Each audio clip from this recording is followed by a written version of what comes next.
Assalamualaikum warahmatullahi wabarakatuh. My name is Hannah from Al-Hatazim Junior High School, UIN. Today, I want to tell you a Disney classic story from the 60s. Have you ever heard the story about Pollyanna? No?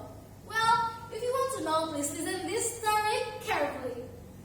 Pollyanna was an orphan kid who stayed in an orphanage. She liked to spread happiness to the people around. I'm so grateful for being alive today. Hi! Have you been grateful today? Well, you must be grateful because today is another best day ever. After a while, Pollyanna was adopted by her wealthy but cold auntie named Auntie Polly. You know, guys, Aunt Polly's house was so big and beautiful, but Pollyanna's room is put in a small stuffy attic with no rugs, no carpets, no decoration, and just one. She was very sad at first, but then she remembered she had to be always grateful. Why my room is so small? Well, I must be grateful for this. Well, at least the view is good. At night, Auntie Polly punished her niece for being late to dinner by having her bread and milk, just bread and milk in the kitchen. Alone? No, she's with the servant, Nancy.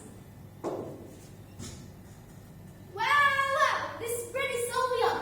Thanks, God. Thanks, Nancy. Nancy was amazed that Pollyanna still ate her dinner happily. Pollyanna, what is a secret to always be happy? Well, it's the great game, Nancy.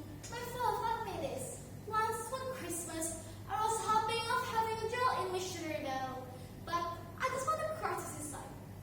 Then my father taught me to just look at the bright side, appreciate what they have, and always be happy.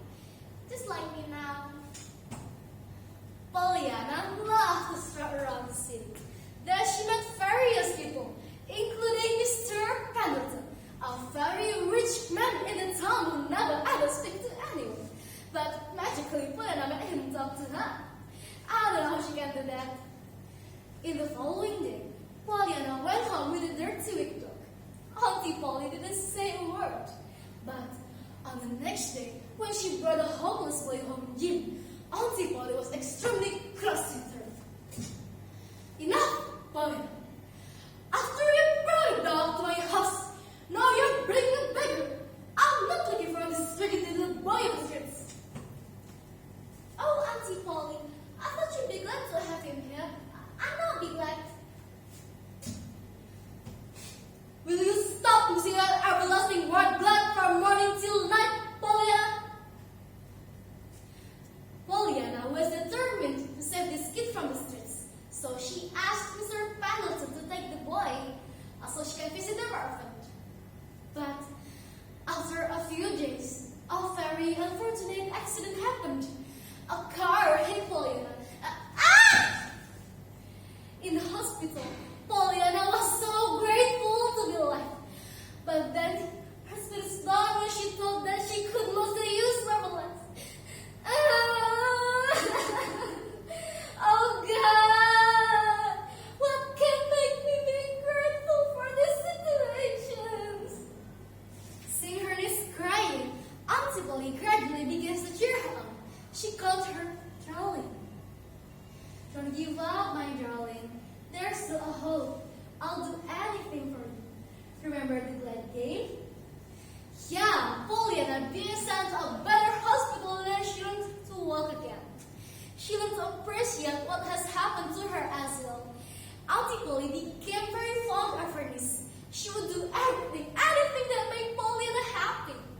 And she promised she wanted to play the glad game together with Pollyanna. The end. The moral value of this story is we must be grateful of what we already have. Okay, that's enough from me. I'm sorry for my mistakes and wassalamualaikum warahmatullahi wabarakatuh.